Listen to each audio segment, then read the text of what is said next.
Good morning, students. As we have completed our portions, today I am going to revise your chapters. Okay. Today 1.1. Don't give up. It's a poem. Let's see what is given. I hope you remember what is the theme. What is the story? This about the poem. Theme of the poem. If you have tried and have not won, never stop for crying. All that's great and good is done just by patience trying. Means if you have tried and not won यानी आपने कोशिश की but you didn't win in that, तो don't stop crying over that, just go forward, you have patience that in future you will be able to won it and achieve what you want to achieve.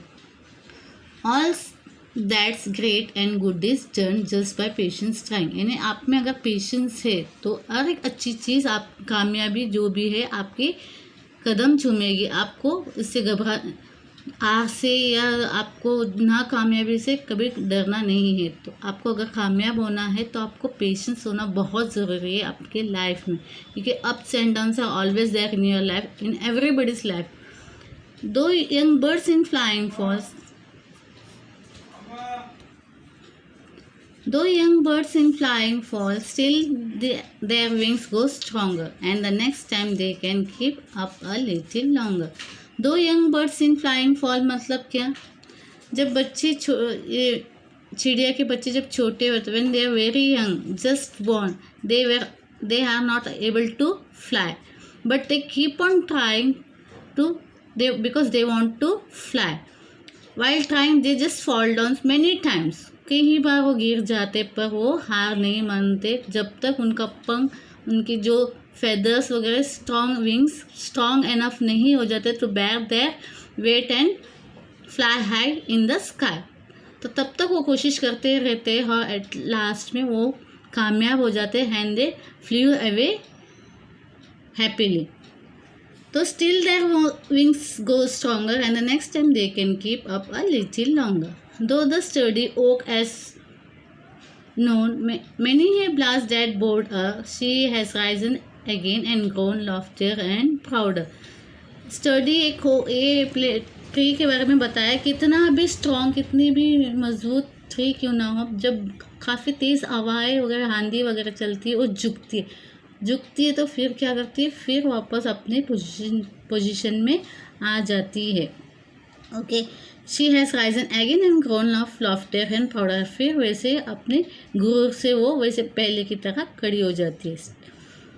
If by easy work you beat, who the more will prize you, gaining victory from defeat, that's the test that tries you. If be easy work you beat, अगर आसान आराम से बनने वाली चीज़ें का अगर आप करते तो कोई आपकी उसकी तारीफ़ नहीं, प्रशंसा नहीं करते. जो चीज़ मुश्किल रहता है उसे करने में एक मज़ा भी रहता है, और उस चीज़ में आप जब कामयाब हो जाते हो, उस चीज़ को हासिल कर लेते, तो जो वो विक्ट्री है, वो जीत है, वो सब उस जीत का सभी तारीफ़ करते हैं. Even you are very proud of yourself that it was such a difficult thing but you won that. आप वो जीत गए, वो जो करना चाहते थे, you were able to do it and you showed all the people that you can do it. और ऐसे चीज़ की प्रशंसा की जाती है. जो छोटी मोटी मामूली चीज़ रहता है उससे आप जीत हासिल करके खुश होते हैं, ये बात नहीं. जो मुश्किल चीज़ रहता है उसे करके उसमें कामयाबी हासिल करना, ये एक बड़ी चीज़ है. आप उस चीज़ की प्रशंसा हर लोग करते हैं. Okay, and you also will be proud of that. That is what in the poem, that is don't give up. यानी आपको हार नहीं मानना चाहिए. कितनी भी मुश्किल, कितनी ही कठिनाई आपकी ज़िंदगी में आए, आप अगर सही हो तो आप उसको चीज़ को करते जाइए, आपको कामयाबी मिलेगी. जल्दी ना सही, देर ही सही, पर वो आपको कामयाबी मिलेगी. और ये चीज़ आप हमेशा ध्यान में भी रखोगे कि आप कितने कठिनाइयों में उस चीज़ को आपने हासिल किया, और उस चीज़ को आप ये भी कर पाएंगे कि हाँ, ये बड़ी तकलीफ़ों से मैंने ये किया, तो आप समझाएंगे, मतलब उसको संभाल के भी रखेंगे. तो you should never give up. How many difficulties, whatever the difficulties you are facing, you don't ever keep on crying for that things. I have lost it, I am unable to do it, I am a loser. Don't ever think that. You can win if you have patience to do that. Thank you. ना next lesson में आपको ये करती हूँ, who is the greatest. I hope you remember this story. It is about the emperor Akbar and the Birbal, the one of his gem. जो ये है, what is that? Emperor Akbar or the Akbar the Great is known for the greatest ruler in the world, not just because he had a vast empire, a very strong army, untold wealth, but also he was a good human. यानी अकबर को इसलिए नहीं मानते थे कि वो काफ़ी ताकतवर इंसान है या उसके बड़े वास्ट एम्पायर थे, but he was a good human. इसके लिए उसको काफ़ी सराहते हैं लोग, सब लोग. He care for subjects and you had a great respect for the scholars, writers. Okay, वो बहुत मानते थे स्कॉलर्स को, राइटर्स को, पोइट्स को, आर्टिस्ट को ऑफ एवरी रिलीजन. ये हैड 9 रत्नस, उसके 9 जेम्स थे. Among that is Birbal was the closest of the emperor's heart, and Akbar love to pose interesting questions और the problems in his court, and Birbal never failed to come up with the equal interesting answer. यानी अकबर को लोगों को ऐसे अपने courtiers को सवाल डालने का आदत, क्वेश्चन पूछते, अजीबोगरीब क्वेश्चन पूछते और उनसे आंसर्स की एक्सपेक्टेशन होती है. And Birbal would always solve that this questions. We don't know whether all the Akbar and Birbal stories that we heard today are on any basis of history. They have been handed down over generation, mainly by the word, means by of mouth. Means whatever story you are hearing about, you are watching on TV or something, we can't say that is all are authentic, मतलब real है पता नहीं.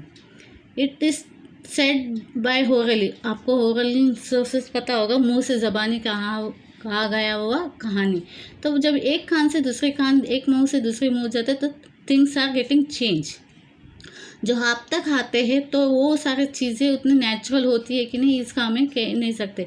काफ़ी सारी कहानियाँ भी होती है मुंह ज़बानी बोली हुई. Okay, so this is some of the stories of we can see in the TVs and we can learn in the books. Now in this lesson, it is what the emperor is saying कि one day he entered this court with very serious expression on his face. Okay, as soon as he was seated, he said, I have question for all of you. What should be the punishment for the someone who pulls my mustache? एक बार वो सवाल लेके आते हैं court में, काफ़ी गंभीर रूप में रहते हैं. He was very serious and very मतलब गुस्से में थे. सीरियस मतलब गुस्से में होना. And he said that what punishment should we give who has pulled my mustache? यानी मेरे मूछ को एक इंसान ने पुल किया है तो उसे क्या पनिशमेंट देना चाहिए. The courts way very stern, very shocked and all. तो ये कैसा हो सकता है, एक एम्पर का मुस्टेक को भला कौन ये सकता है. तो all suggestions came from the courtiers. Some said to slap, some said to whip him, मतलब अंटर से उसे मारना, ये सब, या put him into the jail. ऐसे सारे सलाहें उनको अकबर को दी जा रही थी. Then at last it came to Birbal, कि बीरबल को पूछा जा रहा था कि मेरे मूछ एक इंसान ने खींचा तो what I should do, what is your opinion about it.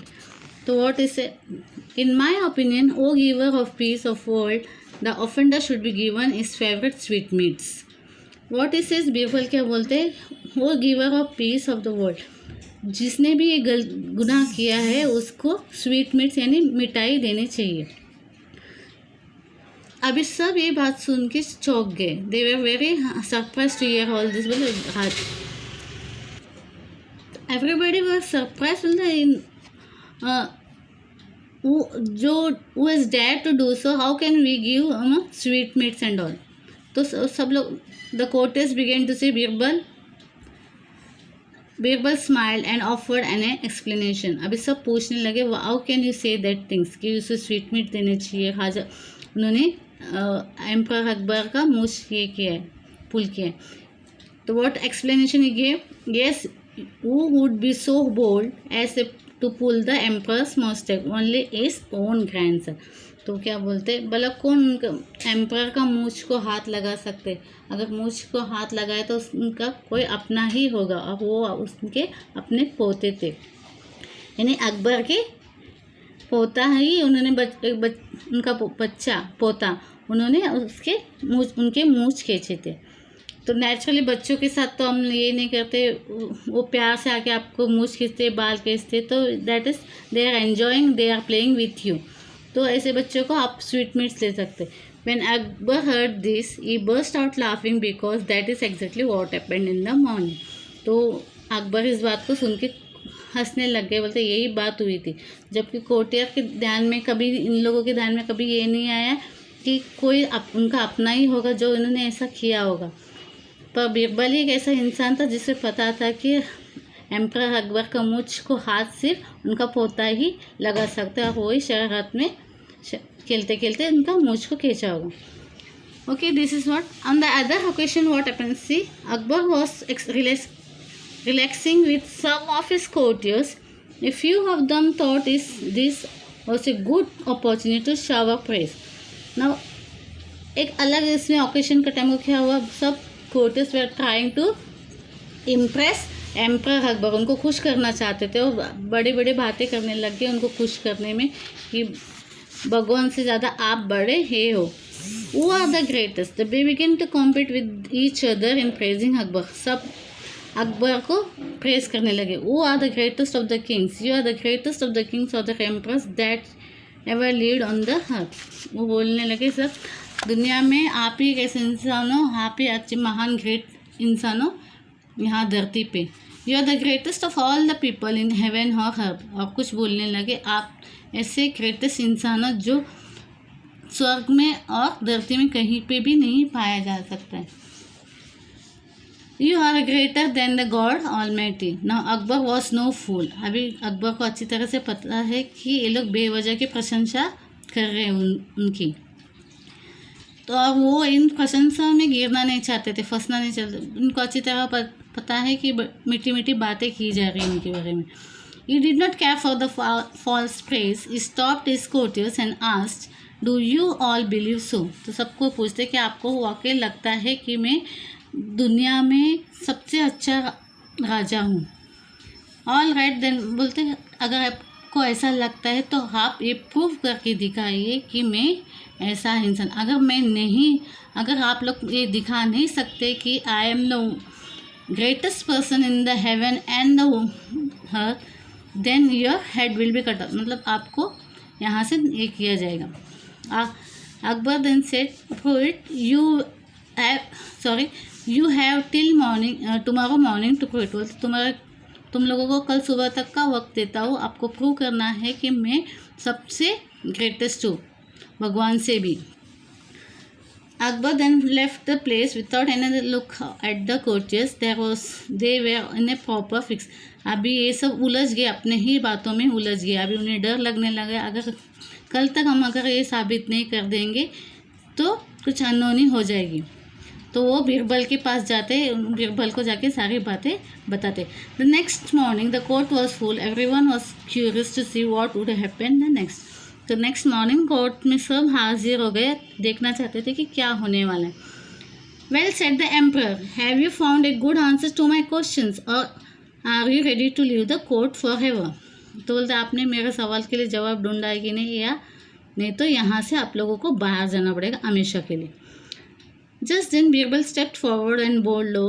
Please don't be angry with those who think you are the greatest. There are certainly at least one thing that you can do, but God Almighty cannot. तो जो भी उनको लगता है कि आप greatest हो, तो surely there are certainly at least एक चीज़ ऐसा है जो आप कर सकते हो, भगवान नहीं कर सकता है। Akbar looked at the Birbal thoughtfully and what is that one thing. तो अकबर पूछते हैं, what is that thing that I can do and God can't do. When you want to punish someone, you can banish that person, you can throw him out of your kingdom, but God's kingdom extends everywhere. The Almighty cannot banish anyone from this kingdom.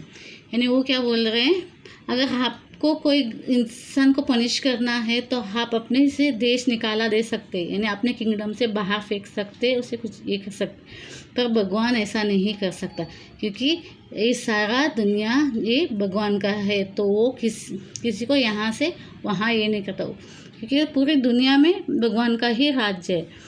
तो ये चीज़ है कि आप अपने kingdom से बाहर निकाल सकते हो किसी को, भगवान ये नहीं कर सकता। Akbar's face was lit up with smile. अभी अकबर इस बात से खुश हो गए क्योंकि ये सही बात थी। That was very clever Birbal while showing how I have an advantage. You have also shown that God is greater. I believe you. Akbar was so pleased with the answer that he forgave the courtiers for their stupidity. तो अब भी अकबर पे मानने लगे और बीरबल ने इतने अच्छी तरह से समझाई, उन्होंने कहीं पे भी अकबर की फीलिंग्स को, उनकी रेस्पेक्ट को कहीं पे उन्होंने ये नहीं किया, उसका मान सम्मान रखते हुए उन्होंने हर बात इतने अच्छा से समझाया कि अकबर खुश हो गए। और जो कोर्टियर्स थे उनकी बेवकूफ़ी पे वो माफ़ कर दे, उनकी बेवकूफ़ी को वो नज़रअंदाज करते हुए उन्हें माफ़ कर देते। Okay, this is what in your lesson I have explain. Revise this 2 lessons and assignment will be given to you according to that, and please read your textbook because it is very necessary. Unless if you don't read it, you will be not able to answer the questions given in your exams. So please go through your textbook thoroughly. That will help you a lot. Thank you.